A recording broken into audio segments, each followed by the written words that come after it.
इस क्वेश्चन को हम सॉल्व करेंगे in a certain code. Cat 3120, cat का वैल्यू है 3120 एंड डॉग का वैल्यू है 4157। What will be the bat is equal.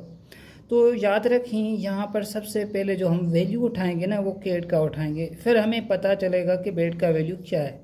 तो याद रखें यहाँ पर जो सी का वैल्यू है वो है 3 और ए का वैल्यू है 1 और टी का वैल्यू है 20।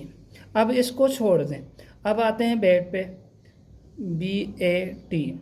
अब टी का वैल्यू 20 है और ए का वैल्यू क्या है 1 है। तो ऑप्शन में आप देखें कि किसी ऑप्शन में ए में या बी में या सी में उसके लास्ट में 120 आ रहा है तो वो आप उसका ऑप्शन होगा। ठीक है, तो यहाँ पर देखें 2120, that is the correct answer. अब आते हैं क्वेश्चन नंबर 4 की तरफ।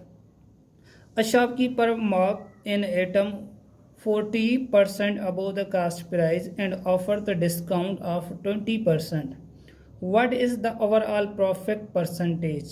ठीक है, तो अब इस क्वेश्चन को हम कैसे सॉल्व करेंगे। तो सबसे पहले हमारे पास कॉस्ट प्राइस क्या है, तो यहाँ पर लिखूँगा CP का मतलब होता है कॉस्ट प्राइस 100 है और उसके बाद मार्कअप जो प्राइस है वो कितनी है, जिसको हमने नाम दिया MP का, वो है 140।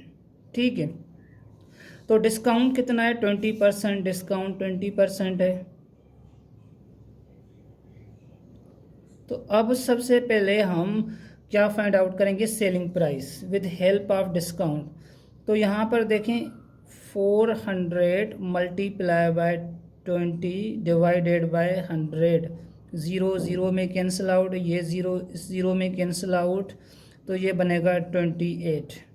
ठीक है, अब सेलिंग प्राइस फाइंड आउट करने के लिए हम क्या करते हैं, जो मार्कअप वैल्यू है वो रख देंगे, उसको माइनस करा देंगे डिस्काउंट वैल्यू से, तो सेलिंग प्राइस आ जाएगी।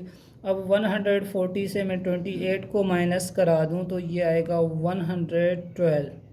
ठीक है, ये सेलिंग प्राइस है। तो प्रॉफिट परसेंटेज का फार्मूला होता है हमारे पास P profit percentage is equal to selling price minus cost price upon में कॉस्ट प्राइस मल्टीप्लाई बाय 100। ठीक है, सेलिंग प्राइस कितनी है 112 और कॉस्ट प्राइस है 100 डिवाइडेड बाय 100 मल्टीप्लाई बाय 100, तो ये 100 में कैंसिल, 112 से मैं 100 को माइनस करा दूं तो ये आएगा 12%। That is the answer of question number 4। Option C is correct.